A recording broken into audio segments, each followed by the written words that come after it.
People are so proud of their names that they strive to perpetuate them at any cost. Even blustering, hard-boiled old P.T. Barnum, the greatest showman of his time, disappointed because he had no sons to carry on his name, offered his grandson, C.H. Seeley, $25,000 if he would call himself Barnum Seeley. For many centuries, nobles and magnates supported artists, musicians, and authors so that their creative works would be dedicated to them. Libraries and museums owe their richest collections to people who cannot bear to think that their names might perish from the memory of the race. The New York Public Library has its Astor and Lenox collections. The Metropolitan Museum perpetuates the name of Benjamin Altman and J.P. Morgan. And nearly every church is beautified by stained-glass windows commemorating the names of their donors. Many of the buildings on the campuses of most universities bear the names of donors who contributed large sums of money for this honor. Most people don't remember names for the simple reason that they don't take the time and energy necessary to concentrate and repeat and fix names indelibly in their minds. They make excuses for themselves. They're too busy. But they were probably no busier than Franklin D. Roosevelt, and he took time to remember and recall even the names of mechanics with whom he came into contact. To illustrate, the Chrysler Organization built a special car for Mr. Roosevelt, who could not use a standard car because his legs were paralyzed. W.F. Chamberlain, and a mechanic, delivered it to the White House. I have in front of me a letter from Mr. Chamberlain relating his experiences. I taught President Roosevelt how to handle a car with a lot of unusual gadgets, but he taught me a lot about the fine art of handling people. When I called at the White House, Mr. Chamberlain writes, the President was extremely pleasant and cheerful.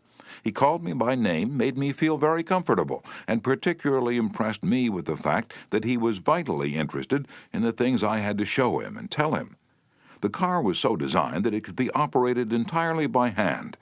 A crowd gathered round to look at the car, and he remarked, I think it's marvelous. All you have to do is touch a button and it moves away, and you can drive it without effort. I think it's grand. I don't know what makes it go. I'd love to have the time to tear it down and see how it works.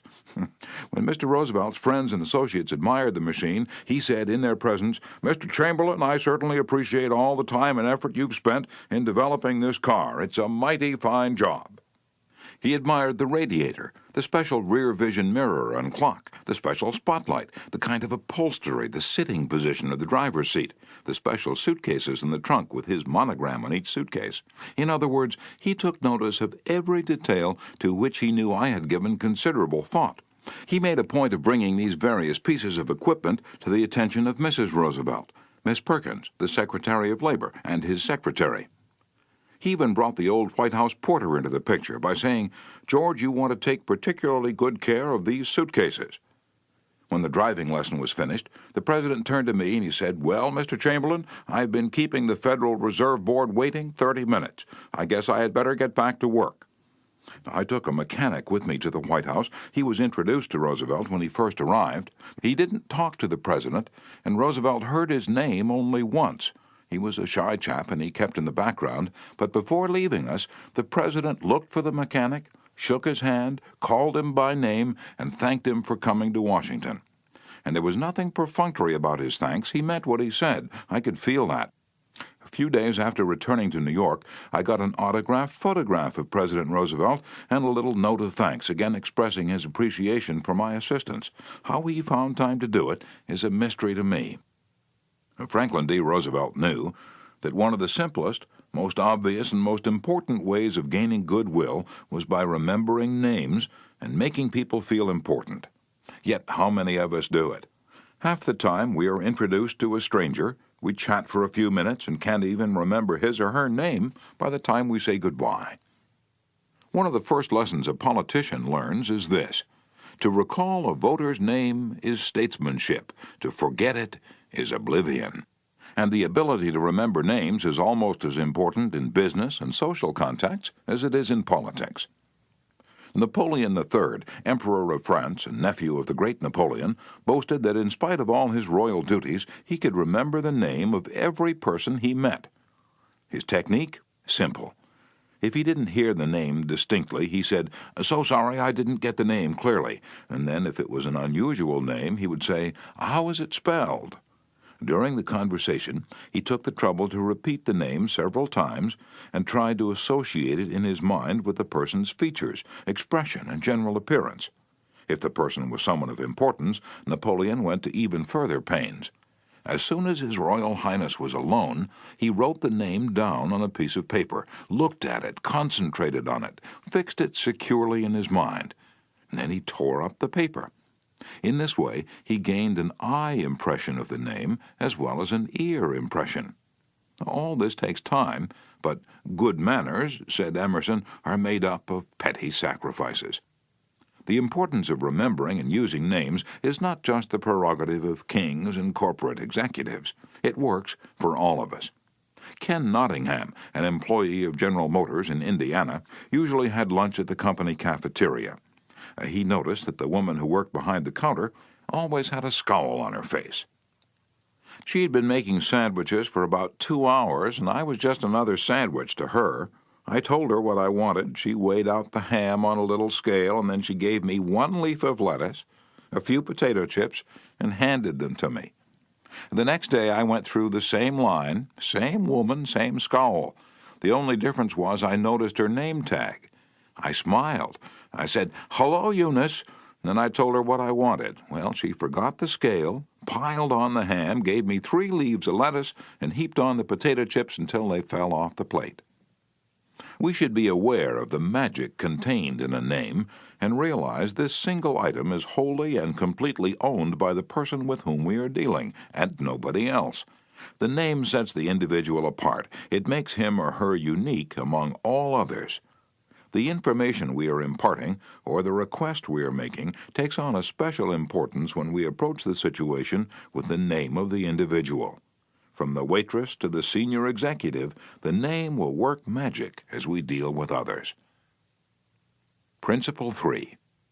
Remember that a person's name is to that person the sweetest and most important sound in any language. Chapter 4. An easy way to become a good conversationalist. Some time ago, I attended a bridge party. I don't play bridge, and there was a woman there who didn't play bridge either, and she had discovered that I had once been Lowell Thomas's manager before he went on the radio, and that I'd traveled in Europe a great deal while helping him prepare the illustrated travel talks he was then delivering. So she said, "Oh, Mr. Carnegie, I do want you to tell me about all the wonderful places you've visited and the sights you've seen." As we sat down on the sofa, she remarked that she and her husband had recently returned from a trip to Africa. "Africa?" I exclaimed. "How interesting. I've always wanted to see Africa, but I never got there except for a 24-hour stay once in Algiers. Tell me, did you visit the big game country, yes? How fortunate.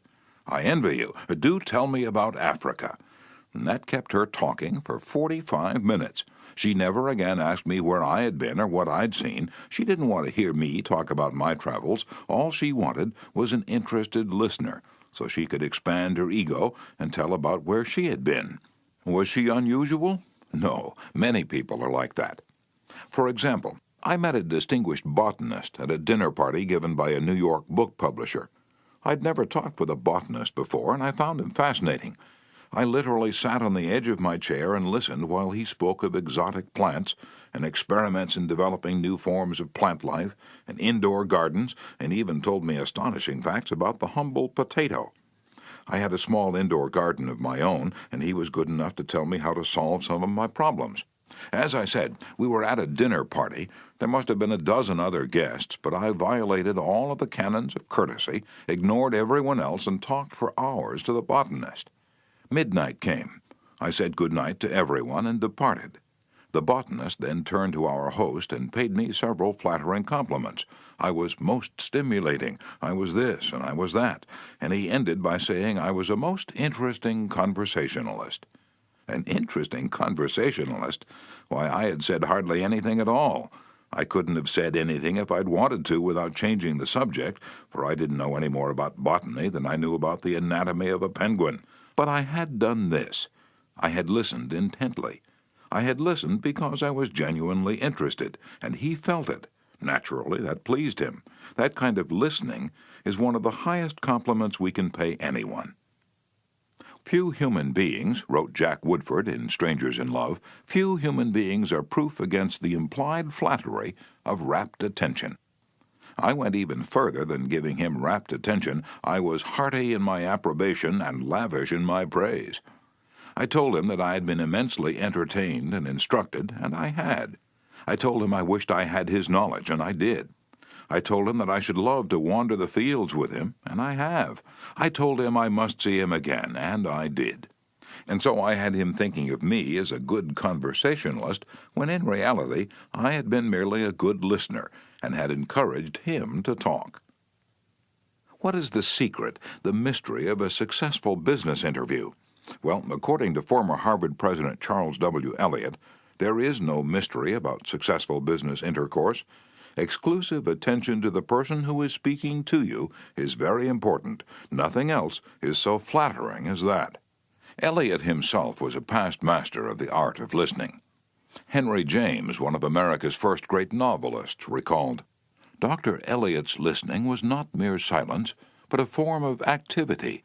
Sitting very erect on the end of his spine, with hands joined in his lap, making no movement except that he revolved his thumbs around each other, faster or slower. He faced his interlocutor and seemed to be hearing with his eyes as well as his ears. He listened with his mind and attentively considered what you had to say while you said it. At the end of an interview, the person who had talked to him felt that he had had his say." Self-evident, isn't it? You don't have to study for 4 years at Harvard to discover that. Yet I know, and you know, department store owners who will rent expensive space, buy their goods economically, dress their windows appealingly, spend thousands of dollars in advertising, and then hire clerks who haven't the sense to be good listeners. Clerks who interrupt customers, contradict them, irritate them, and all but drive them from the store. A department store in Chicago almost lost a regular customer who spent several $1,000s each year in that store because a sales clerk wouldn't listen. Mrs. Henrietta Douglas, who took our course in Chicago, had purchased a coat at a special sale. After she brought it home, she noticed that there was a tear in the lining. She came back the next day and asked the sales clerk to exchange it. The clerk refused even to listen to her complaint. "You bought this at a special sale," she said. She pointed to a sign on the wall. "Read that," she explained. "All sales are final. Once you bought it, you have to keep it. Sew up the lining yourself." "But this was damaged merchandise," Mrs. Douglas complained. "Makes no difference," the clerk interrupted. "Final's final." Mrs. Douglas was about to walk out indignantly, swearing never to return to that store ever, when she was greeted by the department manager, who knew her from her many years of patronage. Mrs. Douglas told her what had happened. The manager listened attentively to the whole story, examined the coat, and then said, "Special sales are final, so we can dispose of merchandise at the end of the season, but this no-return policy does not apply to damaged goods. We will certainly repair or replace the lining, or if you prefer, give you your money back." What a difference in treatment! If that manager had not come along and listened to the customer, a long-term patron of that store could have been lost forever. Listening is just as important in one's home life as in the world of business. Millie Esposito of Croton-on-Hudson, New York, made it her business to listen carefully when one of her children wanted to speak with her. One evening, she was sitting in the kitchen with her son Robert, and after a brief discussion of something that was on his mind, Robert said, "Mom, I know that you love me very much." Mrs. Esposito was touched and said, "Of course I love you very much. Did you doubt it?" And Robert responded, "No, but I really know you love me, because whenever I want to talk to you about something, you stop whatever you're doing and listen to me." The chronic kicker, even the most violent critic, will frequently soften and be subdued in the presence of a patient, sympathetic listener, a listener who will be silent while the irate fault-finder dilates like a king cobra and spews the poison out of his system. To illustrate, the New York Telephone Company discovered a few years ago that it had to deal with one of the most vicious customers who ever cursed a customer service representative. And he did curse. He raved. He threatened to tear the phone out by its roots. He refused to pay certain charges that he declared were false. He wrote letters to the newspapers, he filed innumerable complaints with the Public Service Commission, and he started several suits against the telephone company. At last, one of the company's most skillful troubleshooters was sent to interview this stormy petrel. This troubleshooter listened and let the cantankerous customer enjoy himself, pouring out his tirade. The telephone representative listened and said yes, and sympathized with his grievance. "He raved on, and I listened for nearly 3 hours," the troubleshooter said, as he related his experiences before one of my classes. "And then I went back and listened some more. I interviewed him 4 times, and before the 4th visit was over, I had become a charter member of an organization he was starting. He called it the Telephone Subscribers Protective Association. I'm still a member of this organization, and so far as I know, I'm the only member in the world today besides Mr. Smith. I listened and sympathized with him on every point that he'd made during these interviews. He never had a telephone representative talk with him that way before, and he became almost friendly. The point on which I went to see him was not even mentioned on the first visit, nor was it mentioned on the 2nd or 3rd, but upon the 4th interview, I closed the case completely. He paid all his bills in full, and for the first time in the history of his difficulties with the telephone company, voluntarily withdrew his complaints from the Public Service Commission." Doubtless Mr. Smith had considered himself a holy crusader, defending public rights against callous exploitation. But in reality, what he'd really wanted was a feeling of importance. He got this feeling of importance, at first, by kicking and complaining. But as soon as he got his feeling of importance from a representative of the company, his imagined grievances vanished into thin air. One morning years ago, an angry customer stormed into the office of Julian F. Detmer, founder of the Detmer Woolen Company, which later became the world's largest distributor of woolens to the tailoring trade. "This man owed us a small sum of money," Mr. Detmer explained to me. "The customer denied it, but we knew he was wrong, so our credit department had insisted that he pay. After getting a number of letters from our credit department, he packed his grip, made a trip to Chicago, and hurried into my office to inform me not only that he was not going to pay that bill, but that he was never going to buy another dollar's worth of goods from the Detmer Woolen Company. I listened patiently to all he had to say. I was tempted to interrupt, but I realized that would be bad policy, so I let him talk himself out. When he finally simmered down and got in a receptive mood, I said quietly, 'I want to thank you for coming to Chicago to tell me about this. You've done me a great favor, for if our credit department has annoyed you, it may annoy other good customers, and that would be just too bad. Believe me, I'm far more eager to hear this than you are to tell it.' That was the last thing in the world he expected me to say.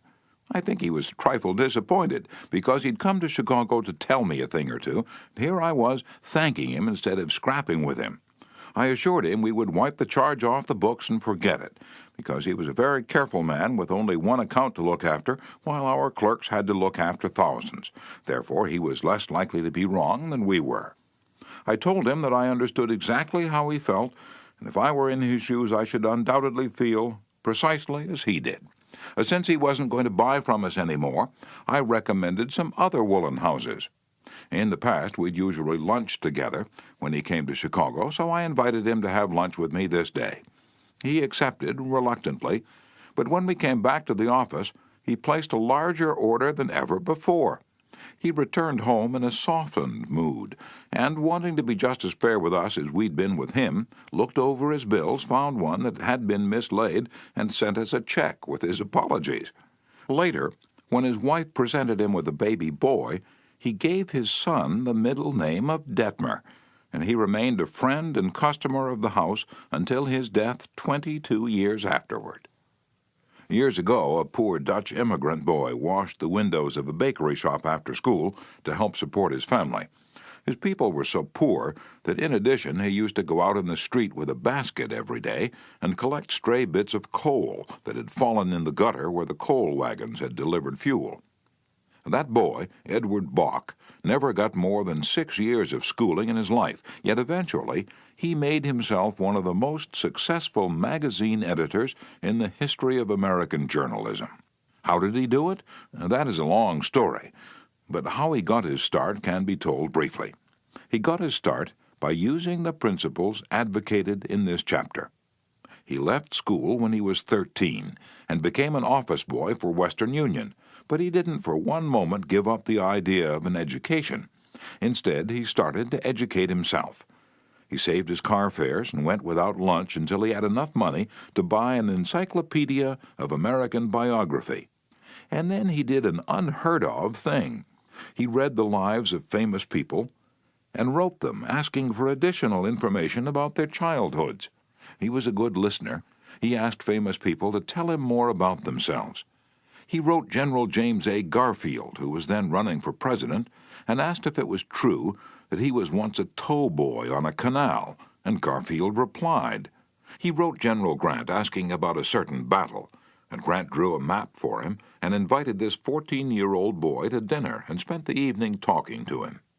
Soon our Western Union messenger boy was corresponding with many of the most famous people in the nation: Ralph Waldo Emerson, Oliver Wendell Holmes, Longfellow, Mrs. Abraham Lincoln, Louisa May Alcott, General Sherman, and Jefferson Davis. Not only did he correspond with these distinguished people, but as soon as he got a vacation, he visited many of them as a welcome guest in their homes. This experience imbued him with a confidence that was invaluable. These men and women fired him with a vision and ambition that shaped his life. And all this, let me repeat, was made possible solely by the application of the principles we're discussing here. Isaac F. Marcusson, a journalist who interviewed hundreds of celebrities, declared that many people fail to make a favorable impression because they don't listen attentively. They have been so much concerned with what they are going to say next, they do not keep their ears open. Very important people have told me they prefer good listeners to good talkers, but the ability to listen seems rarer than almost any other good trait. And not only important personages crave a good listener, but ordinary folks do too. As the Reader's Digest once said, many persons call a doctor when all they want is an audience. During the darkest hours of the Civil War, Lincoln wrote to an old friend in Springfield, Illinois, asking him to come to Washington. Lincoln said he had some problems he wanted to discuss with him. The old neighbor called at the White House, and Lincoln talked to him for hours about the advisability of issuing a proclamation freeing the slaves. Lincoln went over all the arguments for and against such a move, and then read letters and newspaper articles, some denouncing him for not freeing the slaves, others denouncing him for fear he was going to free them. After talking for hours, Lincoln shook hands with his old neighbor, said good night, and sent him back to Illinois without even asking for his opinion. Lincoln had done all the talking himself. That seemed to clarify his mind. He seemed to feel easier after that talk, the old friend said. Lincoln hadn't wanted advice. He had wanted merely a friendly, sympathetic listener to whom he could unburden himself. That's what we all want when we're in trouble.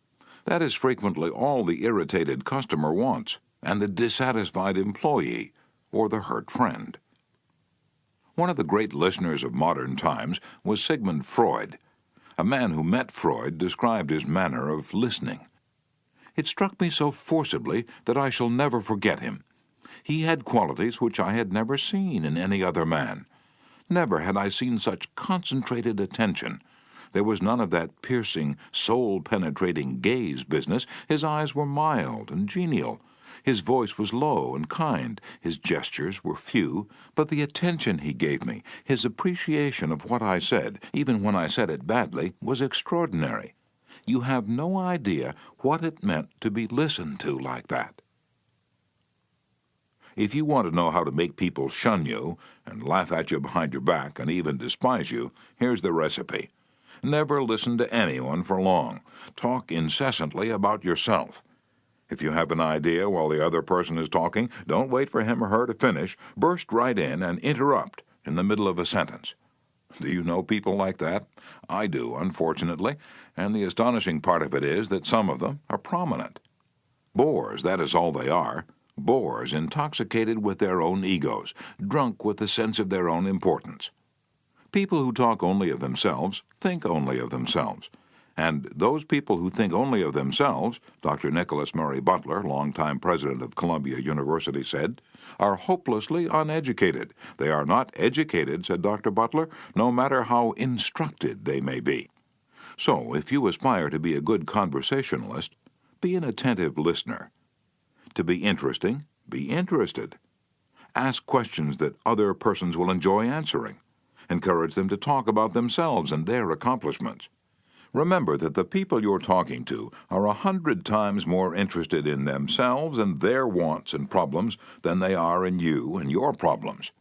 A person's toothache means more to that person than a famine in China which kills 1 million people. A boil on one's neck interests one more than 40 earthquakes in Africa. Think of that the next time you start a conversation. Principle 4. Be a good listener. Encourage others to talk about themselves. Chapter 5. How to Interest People. Everyone who was ever a guest of Theodore Roosevelt was astonished at the range and diversity of his knowledge.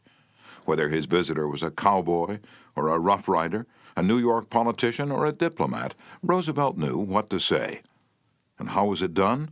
The answer was simple. Whenever Roosevelt expected a visitor, he sat up late the night before, reading up on the subject in which he knew his guest was particularly interested. For Roosevelt knew, as all leaders know, that the royal road to a person's heart is to talk about the things he or she treasures most.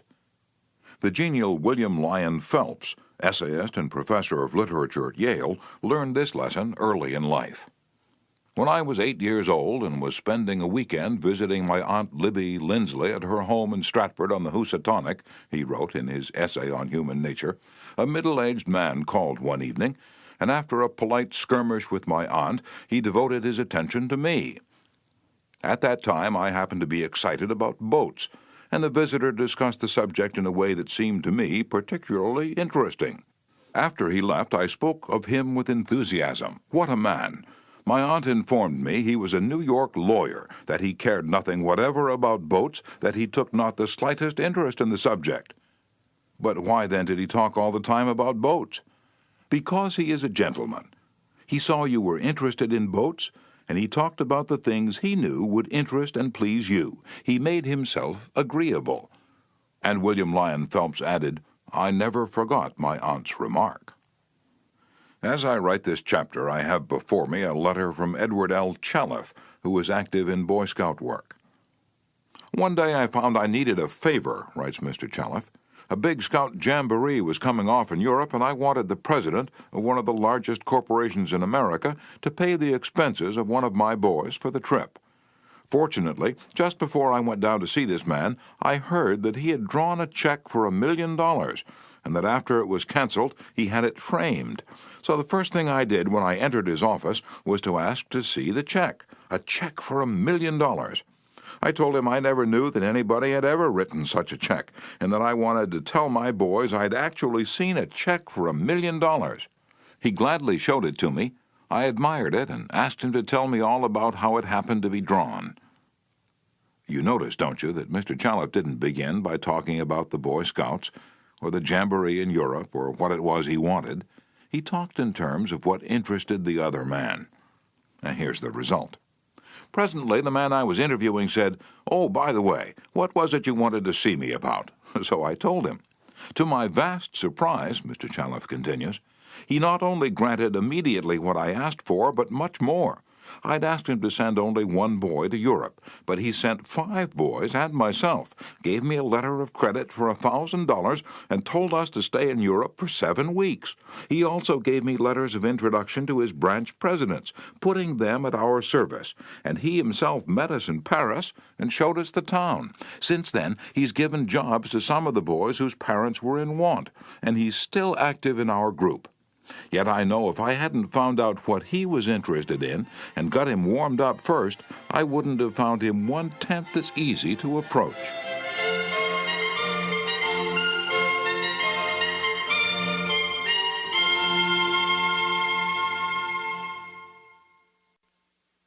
Is this a valuable technique to use in business? Is it?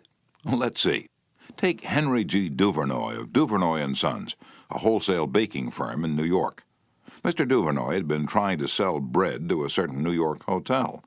He'd called on the manager every week for 4 years. He went to the same social affairs the manager attended. He even took rooms in the hotel and lived there in order to get the business. But he failed. Then, said Mr. Duvernoy, after studying human relations, I resolved to change my tactics. I decided to find out what interested this man, what caught his enthusiasm. I discovered he belonged to a society of hotel executives called the Hotel Greeters of America. He not only belonged, but his bubbling enthusiasm had made him president of the organization and president of the International Greeters.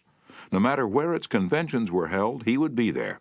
So when I saw him the next day, I began talking about the greeters. What a response I got! What a response! He talked to me for half an hour about the greeters, his tones vibrant with enthusiasm. I could plainly see that this society was not only his hobby, it was the passion of his life. Before I left his office, he had sold me a membership in his organization. In the meantime, I'd said nothing about bread, but a few days later, a steward of his hotel phoned me to come over with samples and prices. "I don't know what you did to the old boy," the steward greeted me, "but he sure is sold on you." Think of it. I'd been drumming at that man for 4 years, trying to get his business, and I'd still be drumming at him if I hadn't finally taken the trouble to find out what he was interested in and what he enjoyed talking about.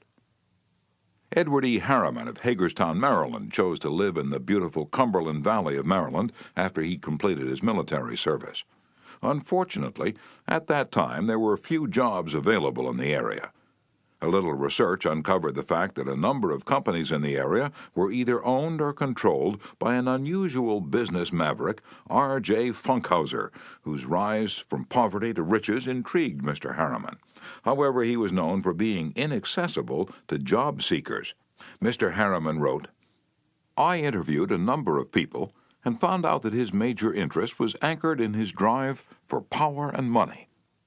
Since he protected himself from people like me by use of a dedicated and stern secretary, I studied her interests and goals, and only then I paid an unannounced visit at her office. She had been Mr. Funkhauser's orbiting satellite for about 15 years. When I told her I had a proposition for him, which might translate itself into financial and political success for him, she became enthused. I also conversed with her about her constructive participation in his success. After this conversation, she arranged for me to meet Mr. Funkhauser. I entered his huge and impressive office, determined not to ask directly for a job. He was seated behind a large carved desk and thundered at me, "How about it, young man?" I said, "Mr. Funkhauser, I believe I can make money for you." He immediately rose and invited me to sit in one of the large upholstered chairs. I enumerated my ideas and the qualifications I had to realize these ideas, as well as how they would contribute to his personal success and that of his businesses. R.J., as he has become known to me, hired me at once, and for over 20 years I have grown in his enterprises, and we both have prospered. Talking in terms of the other person's interests pays off for both parties. Howard Z. Herzig, a leader in the field of employee communications, has always followed this principle. When asked what reward he got from it, Mr. Herzig responded that he not only received a different reward from each person, but that in general, the reward had been an enlargement of his life each time he spoke to someone. Principle 5. Talk in terms of the other person's interests. Chapter 6. How to make people like you instantly. I was waiting in line to register a letter at the post office at 33rd Street and 8th Avenue in New York. I noticed that the clerk appeared to be bored with the job, weighing envelopes, handing out stamps, making change, issuing receipts, the same monotonous grind year after year. So I said to myself, I'm going to try to make that clerk like me.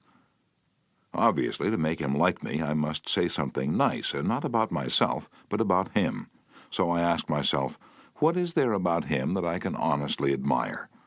That is sometimes a hard question to answer, especially with strangers, but in this case it happened to be easy.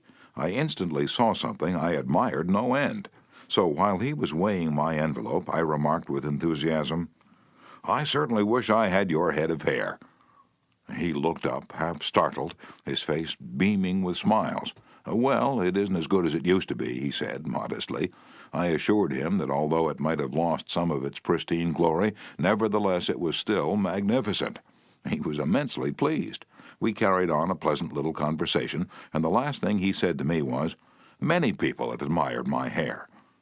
I'll bet that person went out to lunch that day walking on air. I'll bet he went home that night and told his wife about it. I'll bet he looked in the mirror and said, "It is a beautiful head of hair." I told this story once in public, and a man asked me afterward, "What did you want to get out of him?" What was I trying to get out of him? What was I trying to get out of him? If we are so contemptibly selfish that we can't radiate a little happiness and pass on a bit of honest appreciation without trying to get something out of the other person in return, if our souls are no bigger than sour crab apples, we shall meet with the failure we so richly deserve. Oh yes, I did want something out of that chap. I wanted something priceless, and I got it. I got the feeling that I had done something for him without his being able to do anything whatever in return for me. That's a feeling that flows and sings in your memory long after the incident is past. There's one all-important law of human conduct. If we obey that law, we shall almost never get into trouble. In fact, that law, if obeyed, will bring us countless friends and constant happiness. But the very instant we break the law, we shall get into endless trouble. The law is this: always make the other person feel important. John Dewey, as we have already noted, said that the desire to be important is the deepest urge in human nature. And William James said, the deepest principle in human nature is the craving to be appreciated. As I have already pointed out, it is this urge that differentiates us from the animals. It is this urge that has been responsible for civilization itself. Philosophers have been speculating on the rules of human relationships for thousands of years, and out of all that speculation there has evolved only one important precept. It is not new. It is as old as history. Zoroaster taught it to his followers in Persia 2,500 years ago. Confucius preached it in China 24 centuries ago. Lao Tse, the founder of Taoism, taught it to his disciples in the valley of the Han. Buddha preached it on the bank of the holy Ganges 500 years before Christ. The sacred books of Hinduism taught it 1,000 years before that.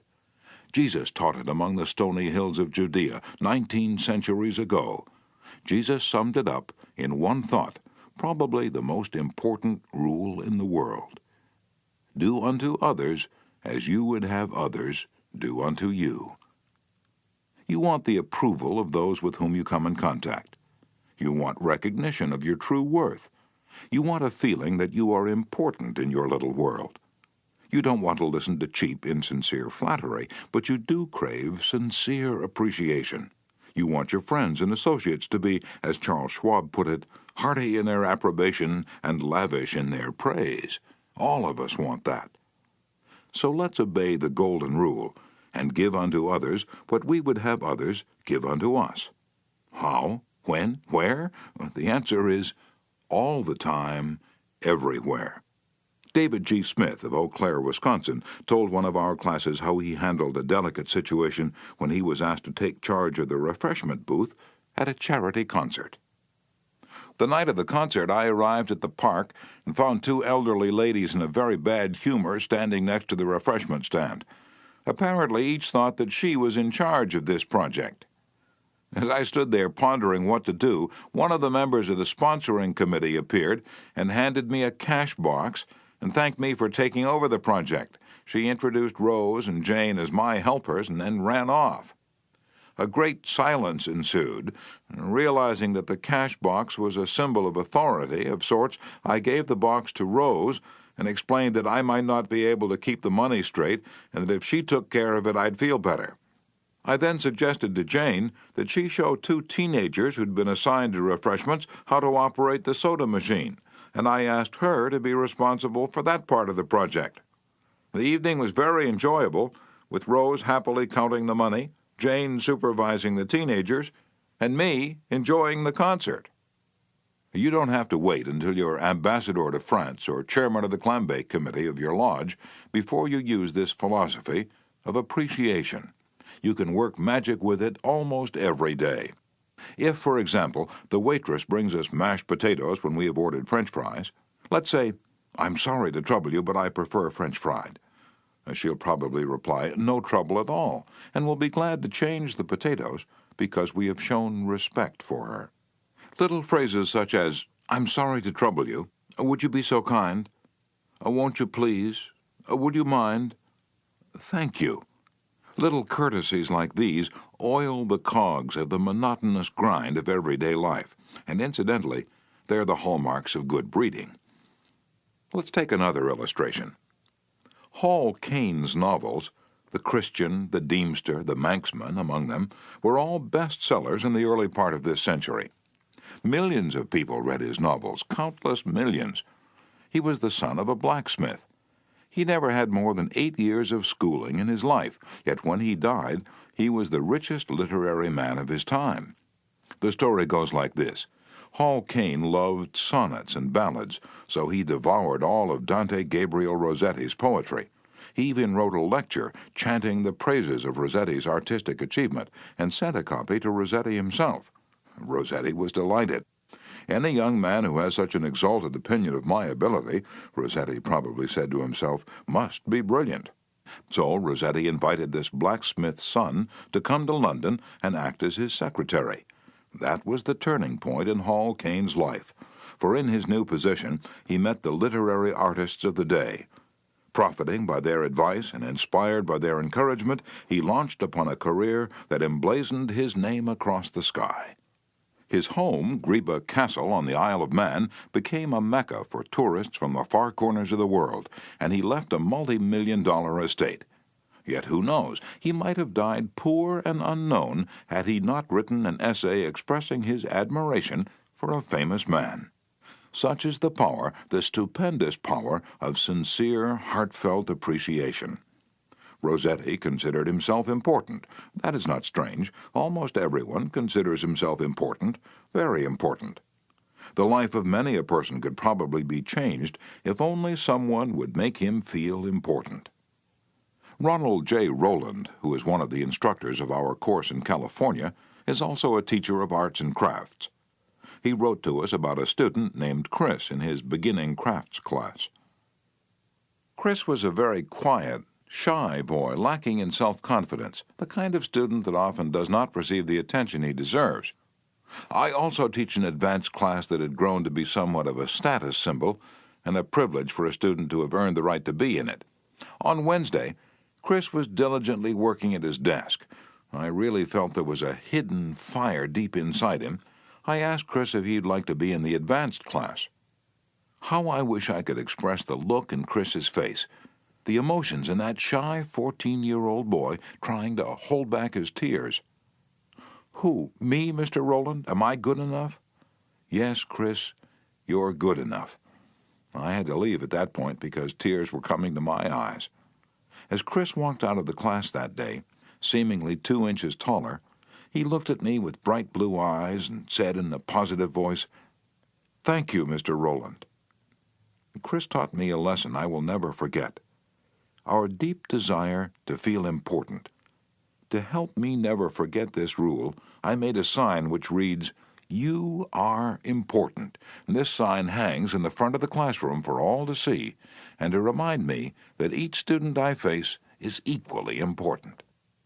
The unvarnished truth is that almost all the people you meet feel themselves superior to you in some way, and a sure way to their hearts is to let them realize in some subtle way that you recognize their importance and recognize it sincerely.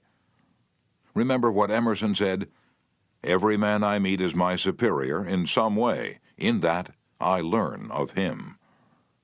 And the pathetic part of it is that frequently those who have the least justification for a feeling of achievement bolster up their egos by a show of tumult and conceit which is truly nauseating. As Shakespeare put it, "Man, proud man, dressed in a little brief authority, plays such fantastic tricks before high heaven as make the angels weep." I'm going to tell you how business people in my own courses have applied these principles with remarkable results. Let's take the case of a Connecticut attorney. Because of his relatives, he prefers not to have his name mentioned. Shortly after joining the course, Mr. R. drove to Long Island with his wife to visit some of her relatives. She left him to chat with an old aunt of hers, and then rushed off by herself to visit some of the younger relatives. Since he soon had to give a speech professionally on how he applied the principles of appreciation, he thought he would gain some worthwhile experience talking with the elderly lady. So he looked around the house to see what he could honestly admire. "This house was built about 1890, wasn't it?" he inquired. "Yes," she replied. "That's precisely the year it was built." "It reminds me of the house I was born in," he said. "It's beautiful, well built, roomy. You know, they don't build houses like this anymore." "You're right," the old lady agreed. "The young folks nowadays don't care for beautiful homes. All they want is a small apartment, and then they go off gadding about in their automobiles. This is a dream house," she said, in a voice vibrating with tender memories. "This house was built with love. My husband and I dreamed about it for years before we built it. We didn't have an architect. We planned it all ourselves."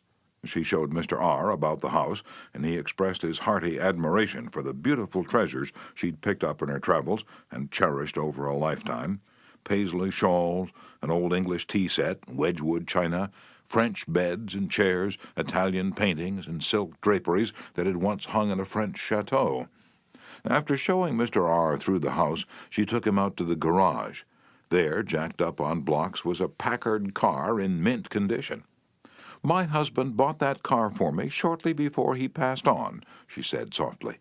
"I have never ridden in it since his death. You appreciate nice things, and I'm going to give this car to you." "Why, Auntie," he said, "you overwhelm me. I appreciate your generosity, of course, but I couldn't possibly accept it. I'm not even a relative of yours.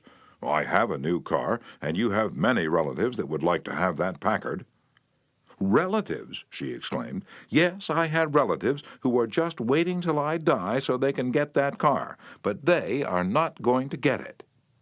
"If you don't want to give it to them, you could very easily sell it to a second-hand dealer," he told her. "Sell it!" she cried. "Do you think I would sell this car? Do you think I could stand to see strangers riding up and down the street in that car that my husband bought for me? I wouldn't dream of selling it. I'm going to give it to you. You appreciate beautiful things." He tried to get out of accepting the car, but he couldn't without hurting her feelings. This lady, left all alone in the big house with her Paisley shawls, her French antiques, and her memories, was starving for a little recognition. She had once been young and beautiful and sought after. She had once built a house warm with love and had collected things from all over Europe to make it beautiful. Now, in the isolated loneliness of old age, she craved a little human warmth, a little genuine appreciation, and no one gave it to her. And when she found it, like a spring in a desert, her gratitude couldn't adequately express itself with anything less than the gift of her cherished Packard. Let's take another case. Donald M. McMahon, who was superintendent of Lewis and Valentine, nurserymen and landscape architects in Rye, New York, related this incident. "Shortly after I attended the talk on how to win friends and influence people, I was landscaping the estate of a famous attorney. The owner came out to give me a few instructions about where he wished to plant a mass of rhododendrons and azaleas. I said, 'Judge, you have a lovely hobby. I've been admiring your beautiful dogs. I understand you win a lot of blue ribbons every year at the show at Madison Square Garden.' And the effect of this little expression of appreciation was striking. 'Yes,' the judge replied, 'I do have a lot of fun with my dogs. Would you like to see my kennel?' He spent almost an hour showing me his dogs and the prizes they'd won. He even brought out their pedigrees and explained about the bloodlines responsible for such beauty and intelligence. Finally, turning to me, he asked, 'Do you have any small children?' 'Well, yes, I do,' I replied. 'I have a son.' 'Well, wouldn't he like a puppy?' the judge inquired. 'Well, yes, he'd be tickled pink.' 'All right, I'm going to give him one,' the judge announced. He started to tell me how to feed the puppy. And then he paused. "You'll forget if I tell you, I'll write it out." So the judge went in the house, typed out the pedigree and feeding instructions, and gave me a puppy worth several $100 and an hour and 15 minutes of his valuable time, largely because I'd expressed my honest admiration for his hobby and achievements. George Eastman of Kodak fame invented the transparent film that made motion pictures possible, amassed a fortune of $100 million, and made himself one of the most famous businessmen on earth. Yet in spite of all these tremendous accomplishments, he craved little recognitions, even as you and I. To illustrate, when Eastman was building the Eastman School of Music and also Kilbourne Hall in Rochester, James Adamson, then president of the Superior Seating Company of New York, wanted to get the order to supply the theater chairs for these buildings. Phoning the architect, Mr. Adamson made an appointment to see Mr. Eastman in Rochester. When Adamson arrived, the architect said, "I know you want to get this order, but I can tell you right now that you won't stand a ghost of a show if you take more than 5 minutes of George Eastman's time. He's a strict disciplinarian. He's very busy, so tell your story quickly and get out." Adamson was prepared to do just that. When he was ushered into the room, he saw Mr. Eastman bending over a pile of papers at his desk. Presently, Mr. Eastman looked up, removed his glasses, and walked toward the architect and Mr. Adamson, saying, "Good morning, gentlemen. What can I do for you?" And the architect introduced them, and then Mr. Adamson said, "While we've been waiting for you, Mr. Eastman, I've been admiring your office. I wouldn't mind working in a room like this myself. I'm in the interior woodworking business, and I never saw a more beautiful office in all my life." And George Eastman replied, "You remind me of something I had almost forgotten. It is beautiful, isn't it? I enjoyed it a great deal when it was first built, but I come down here now with a lot of other things on my mind, and sometimes don't even see the room for weeks at a time." Adamson walked over and rubbed his hand across a panel. "And this is English oak, isn't it? A little different texture from Italian oak." "Yes," Eastman replied. "Imported English oak. It was selected for me by a friend who specializes in fine woods." And then Eastman showed him about the room, commenting on the proportions, the coloring, the hand carving, and other effects he'd helped to plan and execute. While drifting about the room, admiring the woodwork, they paused before a window, and George Eastman, in his modest, soft-spoken way, pointed out some of the institutions through which he was trying to help humanity: the University of Rochester, the General Hospital, the Homeopathic Hospital, the Friendly Home, the Children's Hospital. Mr. Adamson congratulated him warmly on the idealistic way he was using his wealth to alleviate the sufferings of humanity. Presently, George Eastman unlocked a glass case and pulled out the first camera he had ever owned, an invention he had bought from an Englishman. Adamson questioned him at length about his early struggles to get started in business. Mr. Eastman spoke with real feeling about the poverty of his childhood, telling how his widowed mother had kept a boarding house while he clerked in an insurance office. The terror of poverty haunted him day and night, and he resolved to make enough money so that his mother wouldn't have to work. Mr. Adamson drew him out with further questions and listened absorbed while he related the story of his experiments with dry photographic plates. He told how he had worked in an office all day and sometimes experimented all night, taking only brief naps while the chemicals were working, sometimes working and sleeping in his clothes for 72 hours at a stretch.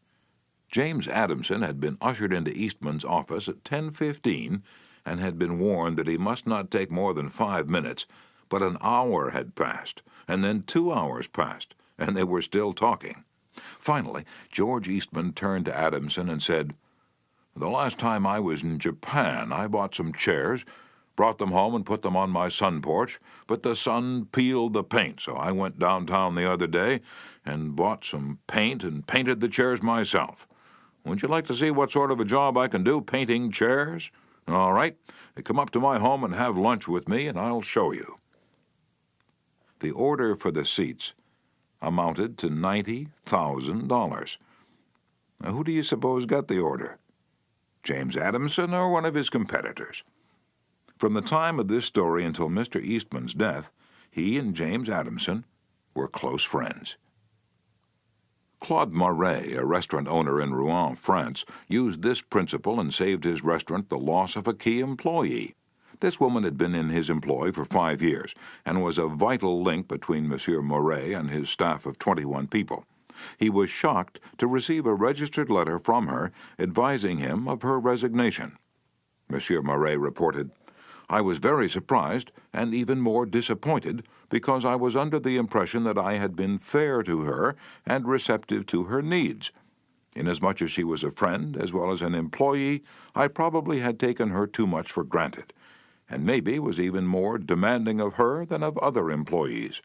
I could not, of course, accept this resignation without some explanation. I took her aside and said, 'Paulette, you must understand that I cannot accept your resignation. You mean a great deal to me and to this company, and you are as important to the success of this restaurant as I am.' I repeated this in front of the entire staff and invited her to my home and reiterated my confidence in her with my family present. Paulette withdrew her resignation, and today I can rely on her as never before. I frequently reinforce this by expressing my appreciation for what she does and showing her how important she is to me and to the restaurant." "Talk to people about themselves," said Disraeli, one of the shrewdest men who ever ruled the British Empire. "Talk to people about themselves, and they will listen for hours." Principle 6. Make the other person feel important, and do it sincerely.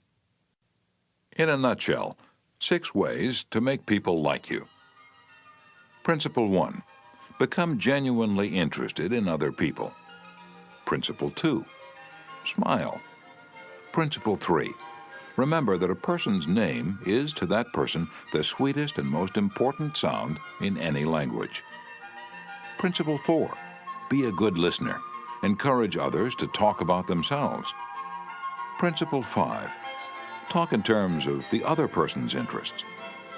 Principle 6. Make the other person feel important, and do it sincerely.